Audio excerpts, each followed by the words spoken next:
So we're going to do things a little bit different today. We are going to incorporate movies, books, and pre-opinions, what you think it's about, and post-opinion, what do you think it's about. Okay, my name is JR. And I'm Stacy. And this is Sparrows Under Review. We are going to talk about Twilight, or the Twilight Saga. Kind of combined a little bit everything together. This is something that I enjoyed when I was a little bit younger. High school age and going up. To me, I enjoyed the movies. I watched them many times. I prefer the books, obviously. Any person that does like to read will more than likely enjoy books over the movies because, you can only fit so much in a movie. So, JR, you've never seen the movies, right?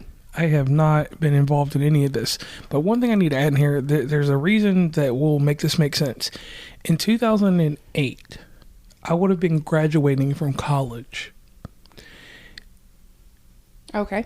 So, because the thing is, I finished high school in 2004. So, 2008, when this would have came out, I was in a phase in life where I was an adult and this wouldn't have pertained to anything. This type of fantasy, it goes back to Underworld. I had an issue with Underworld, and I always related this to Underworld and the Lycans and the vampires there. So, I was like, it's all the same. It's not Anne Rice, so I don't want to be involved with it. Right, and I graduated in 2007, so I was around. High school was for the books, obviously, but the movies, I was graduated by the time they started coming out. Okay. So it was just one of those things where there was so much pop culture. Star Wars was really big. It was at the tail end of the series before Disney took over. Okay. So, and Lord of the Rings was big at this time. It was so much that was going on because even Avatar was probably around at this time. I just missed it because it was one of those deals where it seemed like a lot of books were getting turned into movies. And it's kind of more of a young adult type thing, catered or centered more towards the females, I guess you could say. Yeah. And not saying that you didn't hang out with a lot of females, but you probably didn't hang out with a lot of females that enjoyed Twilight. Yeah, it was one of those things. Like I said, it wasn't that anybody bashed it or talked bad about it because I knew people that had a following for it. Right. But you may have followed Harry Potter, but you may not have followed Twilight. Okay. I never met two, and there was no parallel between it. There was nothing that Twilight had going for it, and even to this day, that makes it go parallel with something. Harry Potter and Star Wars match up somewhere. Okay, I understand that. Okay, so tell me your overview, I guess. Like, what do you think this is about? I figure it's about some kind of inner struggle between wolves and vampires, and then they probably throw in some humans, and they have some type of weird interaction, and probably fight each other.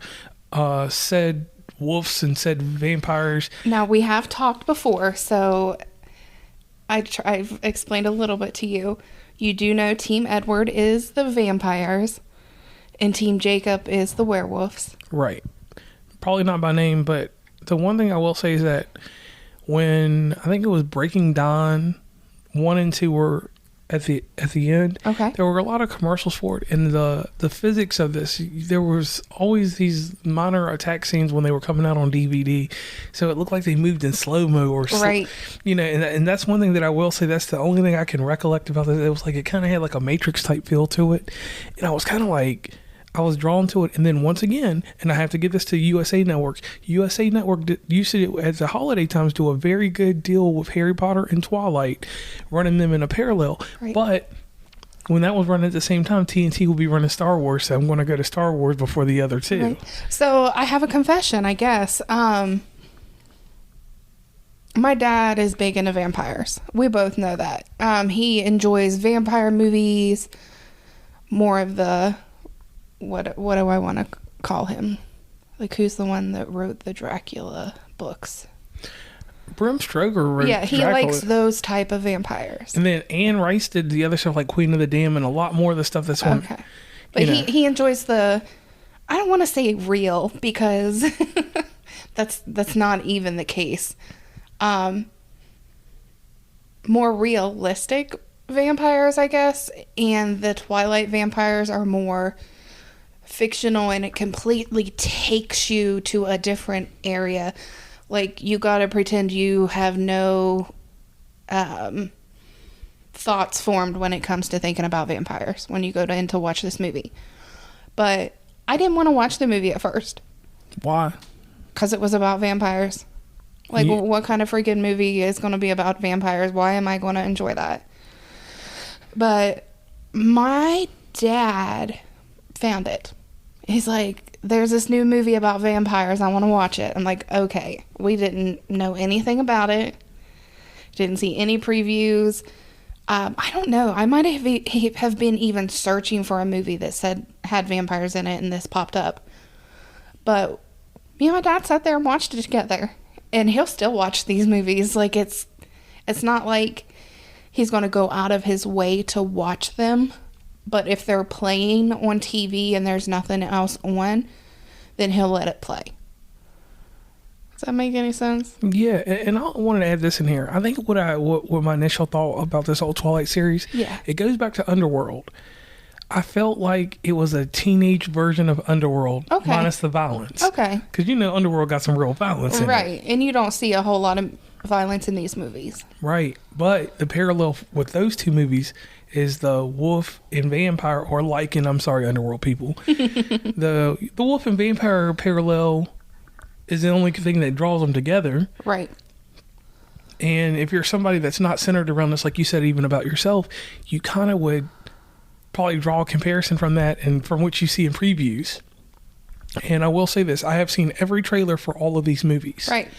And they were very intriguing, but like I said, the Breaking Dawn part was the closest I ever got to watching it. I was going to skip the rest of it. Because at some point in life, I was like, man, I'm going to watch that. And I remember the one thing, because the cinematic experience, every one of these movies, when they came out, it had that same fan maniac stuff going on, that Star Wars, Harry Potter, and people were getting upset. Like, I was in a mall in Charleston when one of these came out, and team this, team that, they were there. Mm-hmm. And from, where the mall is to where the movie theater is, there was an express group. That's a block in between. That's a whole big old one of the tallest buildings in Charleston blocks that. Right. And these people took over Washington Street, the Capitol, all the way to Lee Street. Right. Because, I had no idea about the movie at first. Like I said, I caught it when it was already playing on TV. It had already been released. And, because, I wasn't falling for the fad. This is just another popular set. I've got Harry Potter. I'm going to stick with that one thing at a time. And then I watched it with my dad. So from that point on, I was always at the premieres of the movies. I think my sister might have even went with me whenever they would come back on. I will say that there's a huge difference in the movies and the books. And I don't know why I didn't put it together, but each time that a new movie would come out, I would reread the book. And maybe it's because I'm older and I actually pay attention to it. But I'm kind of irritated about how much the movie differentiates from the books. And is really annoying. So that's my plan with you. We're going to watch the series, and then I'm going to have you do your take of the movies. Because if you just watch the movies, they're good. But then I'm going to have you listen or read the books. And then we're going to talk about what you think of the books. But then after you finish each book, we're going to watch the movie again. Okay, for a parallel. Right. Because, like I said, it wasn't until recently when we were this past weekend or something, when I finished that last book again, I started watching the movies. And maybe because it was so fresh in my head, instead of, let me read this book and wait for the movie to come out. It was, I'm going to read this book and then watch the movie, and you're going to be like, oh my gosh. Okay, I can take that up. We can do that. And I can probably swing a book in between here. Another thing that I did want to add in, I had downloaded these movies the movies come about however I get them. I had obtained these movies in 2021, and my goal was to actually start watching these. I was told that this is a dark cinematic experience you need to do. Correct? Like the lights off, watch it. Yeah. So sort of like Harry Potter. Yeah, because some parts do get kind of dark, but I mean, if you don't, it's not as dark as the last Harry Potter movie. Like, you don't have to be in pitch black. Okay. Well, I definitely do want to watch them, get them started, and I'm intrigued by it. And I thought more about what happened to me in the process of the further movies. Divergent may not have came out at this time or sometime around that time. Uh-huh. I want to say that it did. It was Divergent, Maze Runner. Maze Runner was probably a little bit after this, but between these three series, I chose Divergent. And I was stuck with Divergent because at the same time, I know that Hunger Games may have been later on. But you had all these books, like I said, books being turned into movies. So it was... Yeah, you're way off by quite a few years. Right. Well, I'm just saying when it came time for me to decide to watch something different out of my realm. So I went with Divergent. I watched The Hunger Games. Right. And that's why, like certain movies like those Percy Jackson movies, I've never seen them because I found these two series that I could watch. Right. Now, see, I'm sorry if I'm mistaken, but... Didn't they only do like 2 of the Percy Jackson movies? That's quite a bit. Okay, well. So I might need you to find this for me because I only know of 2 of them. And then they like completely disappeared. Yeah, Percy Jackson I was going to watch and I was like, nah. Because Divergent was good in the end. Anyway, not to tie into all that other stuff, I just had other series, Maze Runner and all that stuff were books that were being translated into movies. And that was a thing that was going on then, just like how Marvel movies are. At one point, they were making nothing but Marvel movies, superhero stuff. Books were getting made, and then it was something about a girl with a tattoo. Okay, yeah. So while we're going to put you guys on hold for a few minutes, you might not even notice because hopefully it'll link up together. We might throw a commercial in here real fast, and... We're going to go watch these movies and we'll be back. All right. And thank you guys for this thus far. Well, we watched the first episode of Twilight. Can you give us the proper name of this first movie? I mean, it's Twilight. That's the name of this movie. All right. So 2008's Twilight. We just got done watching this. And it was interesting. It was a different spin. And when I say a different spin, I'm saying it like this. I already had preconceived notions of what I thought it would be, and these preconceived notions were, I thought that it wasn't going to have a baseline, like a decent storyline to it. I only had one conflict, but it had a decent storyline after it evolved. It was something that I will say from a reviewer and a movie cinematographer guy's thing. Beautiful camera work. First off, want to give that out there. Right. Shout out to them what they did with the freaking deer.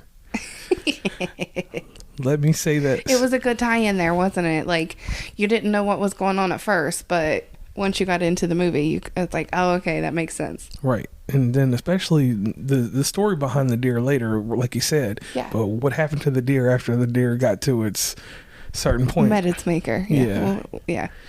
I mean, by this time, I think that everybody has probably read or watched the movie, so feel free to speak however you want. Like, right. I mean, there's no spoilers to it because everybody's already watched it or you haven't watched it, and you'll watch it after you listen to this.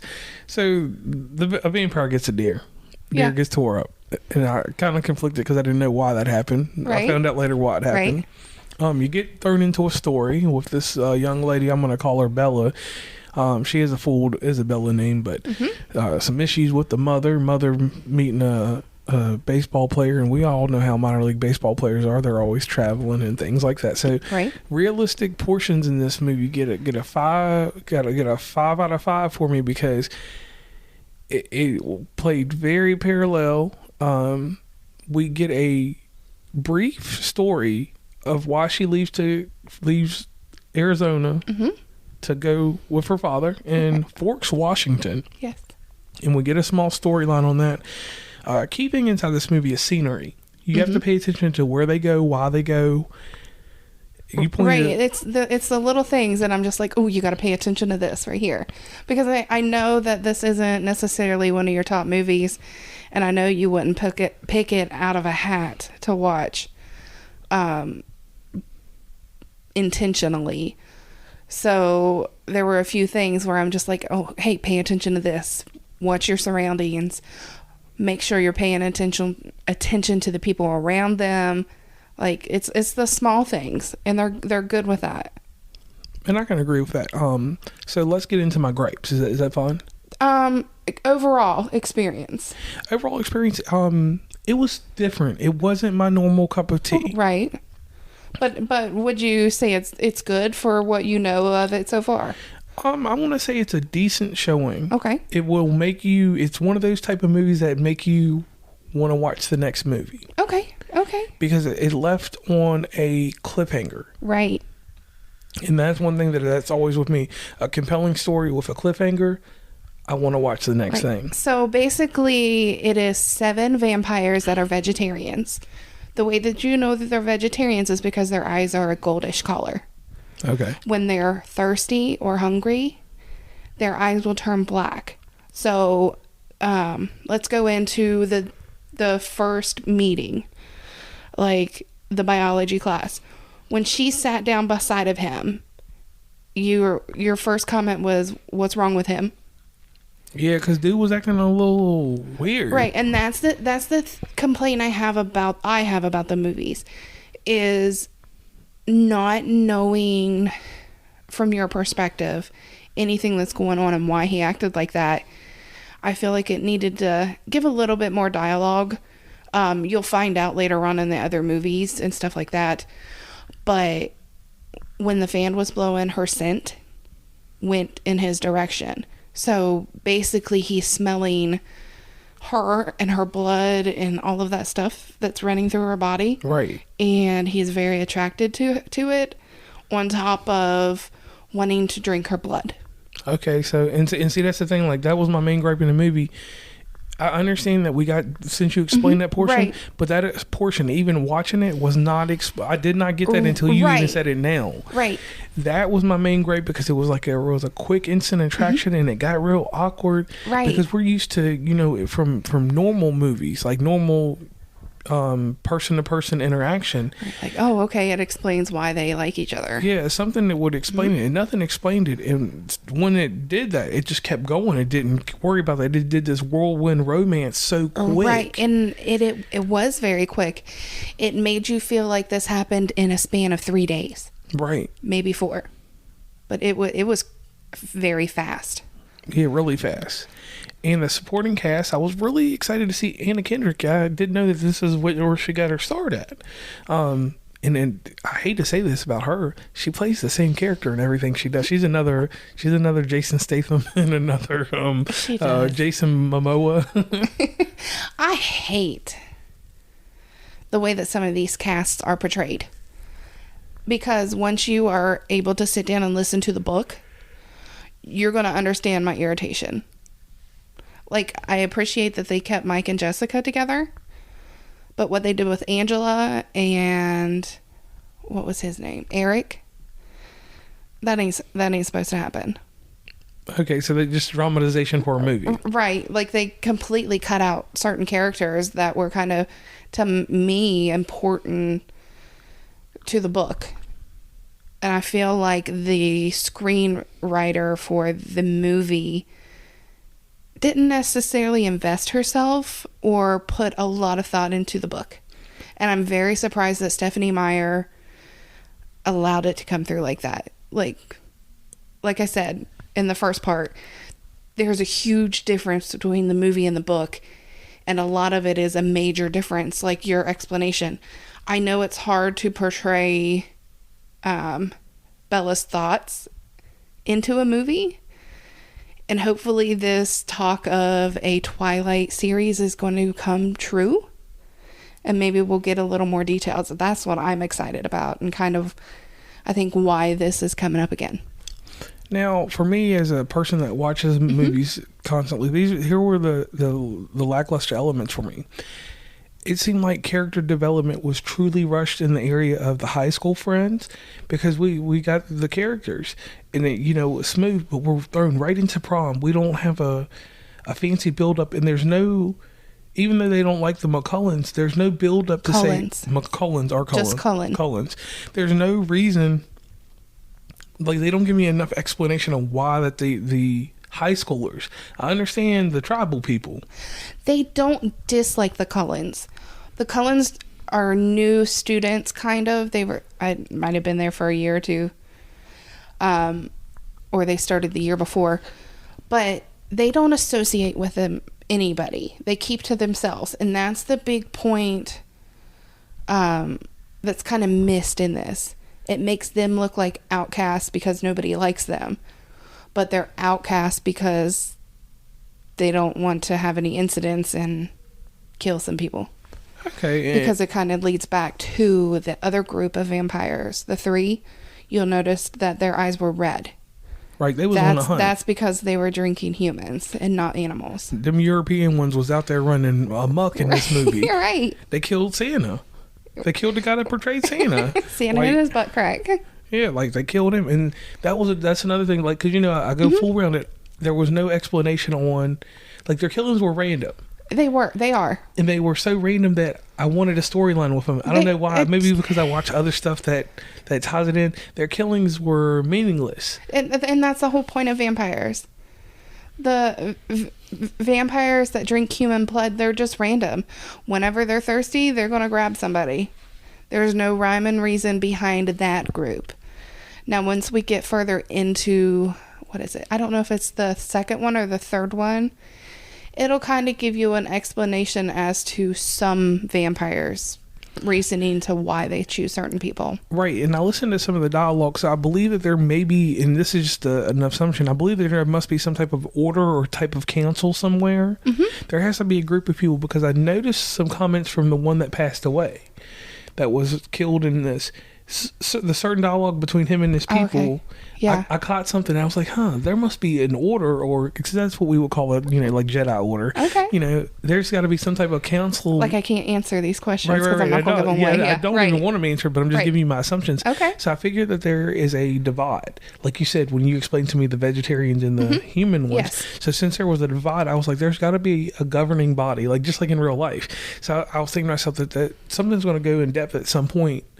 And then I like the animosity that I got between the Native American people and the vampires. We were given a half story about wolves. We weren't given too much into detail. Right. And this is the kind of a little thing that I let you know, because it's not really well known in the movies. You learn it from reading the books. Jacob Black is a descendant of the Quileute tribe. And they have these stories, he calls them, and they're legends. So he was telling Bella the legend. He doesn't believe them at this point. He doesn't know. He's like, they're just stories, Bella, basically, or scary stories, I think is what he calls them in the book. So that kind of gives you a little bit more of, hey, what's going on with this type of thing. Okay. And overall, I'll say this about the movie. The movie was it was complicated in the first 45 minutes. Mm-hmm. And as the story got on, it's either going to do two things for someone. And this is where I come in good for you listeners. You're going to either be able to get past the little bit of flaws and enjoy it. Because I sat here, and this is me actually watching something. I didn't touch my cell phone at all. Right. I am so proud of you. And you stayed awake. You didn't fall asleep. Well, I was laying in the position that keeps me awake. If I lay back on my back, people, I'm telling you, I will be sleeping 30 seconds. Right. So I gave it my full attention, and I seen things in it, like I said, just from a perspective of actually reviewing the movie. It was a very pretty movie because you got distinctive colors from who vampires were. Right. It almost was so deep that you kind of, if you were living in the same, you'd be like, man, why is this dude so pale? He's a motherfucking vampire. Right. You but then you also get Bella, and she's almost as white as they are. Yeah. Or pale. Let's say it that way.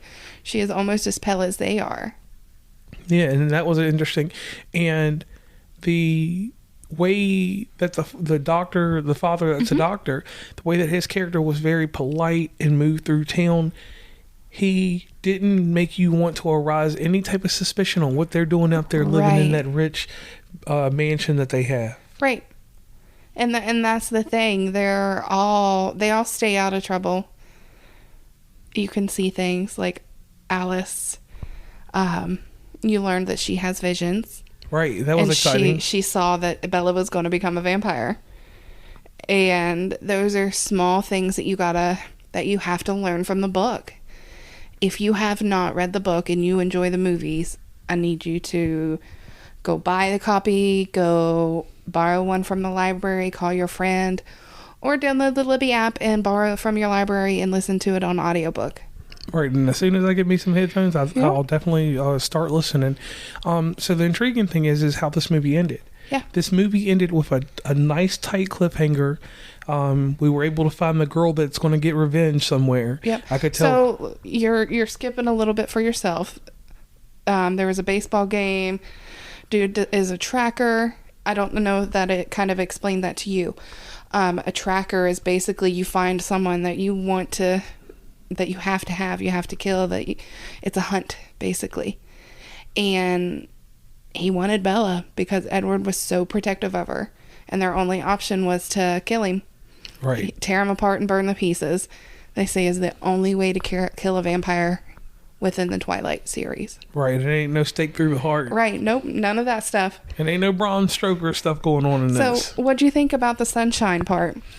I was really baffled because you got to understand this is 37 plus years of thinking that vampires melt in the sun. Exactly, and that's I'm melting. Yeah. Like, nope, and nope. I took that from the Wizard of Oz, but yeah, He's full of glitter. Yeah, he's like diamond. Yeah. He's rhinestone in and out. Yep.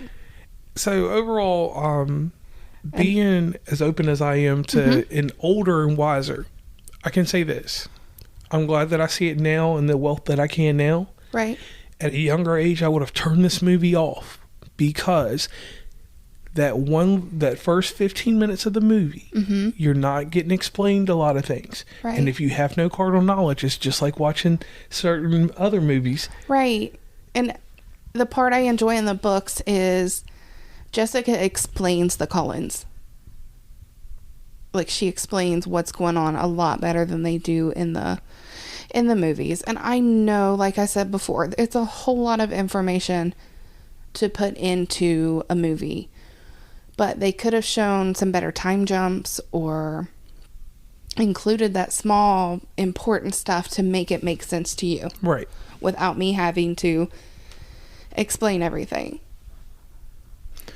But overall, I will say that it seems like it's going to turn out to be something pretty good, and I believe it'll fit into that type of Twilight. Will be like a planet.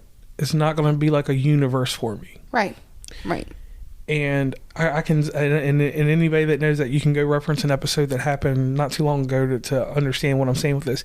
So since I know that it has that planetary feel to it, even though it is a saga, just like Harry Potter, I can respect what it's doing because it's a different tie-in to being vampires, and it's something that's very popular, still is to this day. I mean, you still see stuff in. Outside of this, I've seen things like Seen It, Twitter. I mean, right. I said Twitter. I meant Twilight. I don't know why Twilight and Twitter just go together for some reason with me. But overall, great movie. I'm glad you enjoyed it. All right, so we're going to take a break now. Depending on how long this is, we might throw it in with another episode because we like to talk a lot. So we'll probably do an episode for each book / movie. So after you listen to the book, we might hop in, or the books might be a completely different episode altogether, because I don't think y'all want to stand around for like an hour or 2 hours listening to us ramble. I think we'll be able to figure it out. Okay. And on that note, this is the end of Sparrows under review for this portion. When you hear this in its entirety, you will hear the next section will be me. After I read the book, I'm going to go get me a set of headphones, and I will listen to it tomorrow at my leisure while I'm doing whatever I do in life. So here's another commercial, and we hope you continue to listen. I'm JR. And I'm Stacy. And this is Sparrows Under Review. At this time, right now, we have King Germ from Pod Saving My Marriage on. our little bit we're doing with him for a quick little ad that we're going to throw in our show for him. So, King John, please tell us real quick about your new show.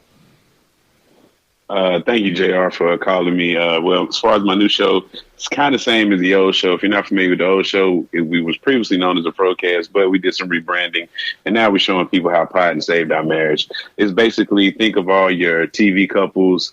That's what you have with me and my wife. We don't always agree. We disagree most of the time, but that's where the magic comes from.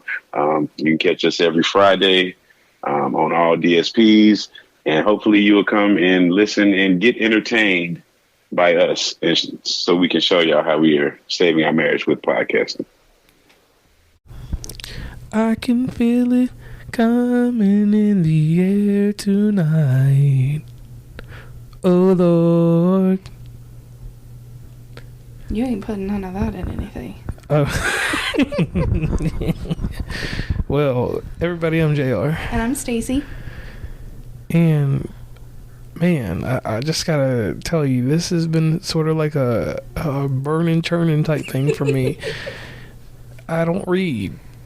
Listening to an audiobook is like listening to a podcast, so that worked for me. I can do that for the rest of my life. I think everything I'm gonna need them to do instructions to build cabinets like that. But anyway, Twilight. It's a movie we watched together. Ended up watching the second one today. But that's not what we're here to talk about. We're here to talk about the movie adaptation in the book translation. Right, so you watched the movie first, and then I had you listen to the audiobook. And let me tell y'all, I raced through the audiobook 2 days it took me. Right. I work long shifts. I get up early in the morning, so I need something to preoccupy my mind. Mm-hmm. Might start reading a few different books. But anyway, so I started reading the book. 4 chapters in, you get a lot of information. Those 4 chapters would have taken in movie time, though, at least 45 minutes. You get great detail about Bella. You get great detail about every other character in there. You get a lot of character from everyone inside this book. It's so much development so fast. The only thing that I cringed on was there was a lot of emotional investment that she had to put into Bella, because she was really going through some shit. And the shit that she went through there was not what was told. And what I'm tying it into is the actual attraction. You understand it. Right. Because that bitch was spread across like 5 chapters. Like, and I don't know. And I get that there's differences in movies and books, but I was so disappointed in how they let them do this to the movies. And you understood what I was saying after you listened to the book. Yes, and you get character development for every single character. It gives enough, let's use some literary terms, personification of these characters that I was able to have emotions for everyone. I learned about Emmett better. I learned about Jessica and the rest of the classmates a little bit better, except for the one dude that tried to hit her with the fucking car. That dude, he was a lame. Like, I'm just gonna say this about this, and even the guy that they got to play him in the movie, that dude, that's the only thing that they got right. First off. And so I'm going through the book, and I'm working at my job, so some of it's got a emotional attachment and a graphical attachment, because you can close your eyes and see some of this even if you watch the movie and then you read the book, because you got the character stuck in your head. And you learn more about the Indian portion that ties into this, and about the later on monster you'll find out about later. And I mean, you can say whatever you want. If they haven't seen this movie or read the book by now, then they need to pause and go do all of that. All right. Well, what I'm saying is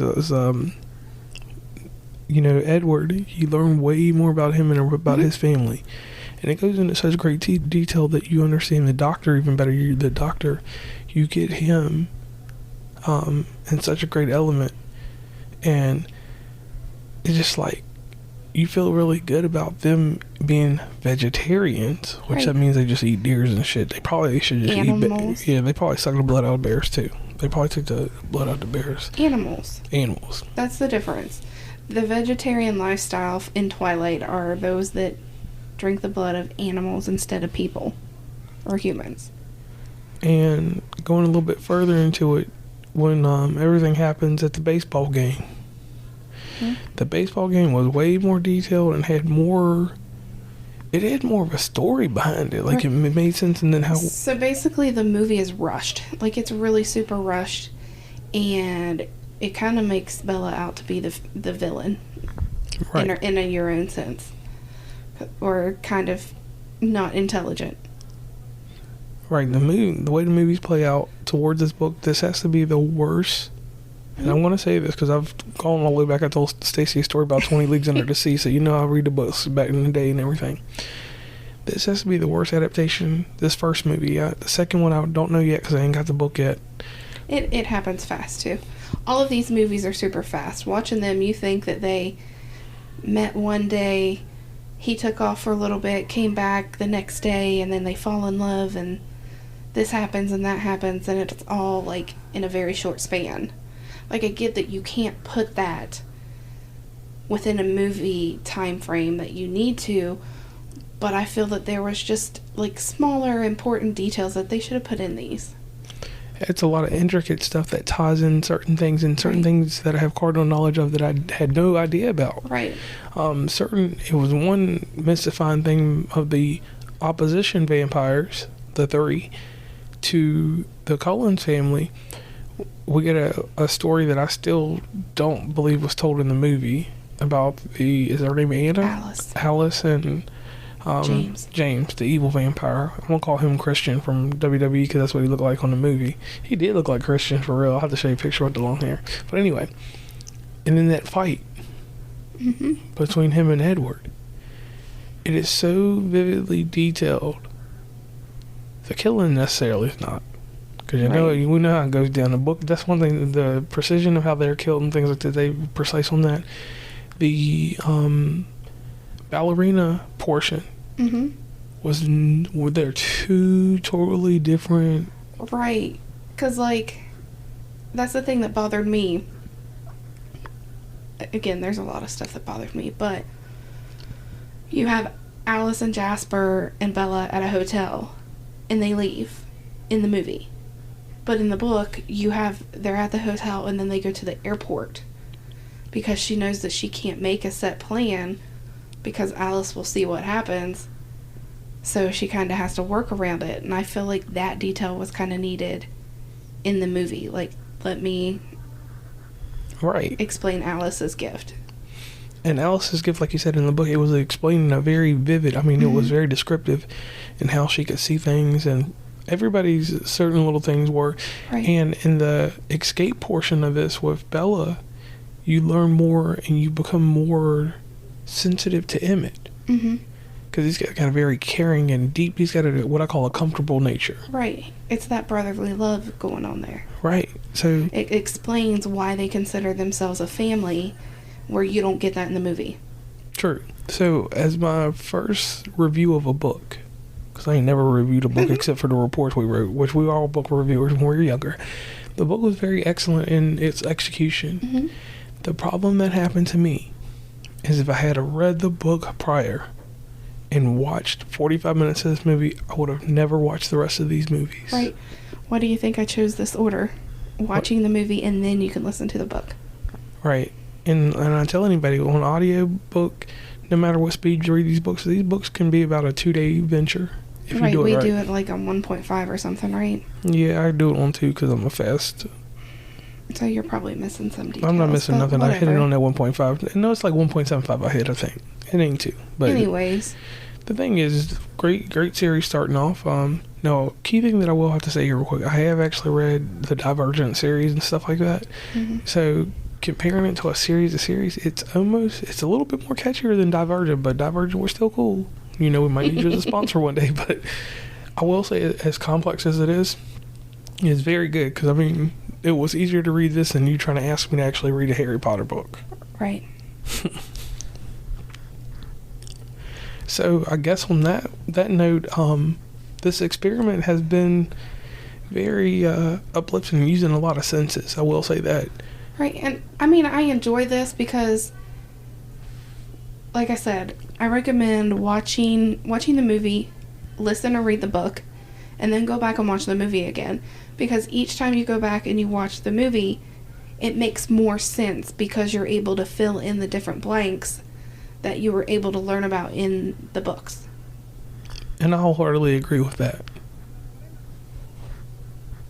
So on that note, like always, I'm JR. And I'm Stacy, and we're going to take a pause.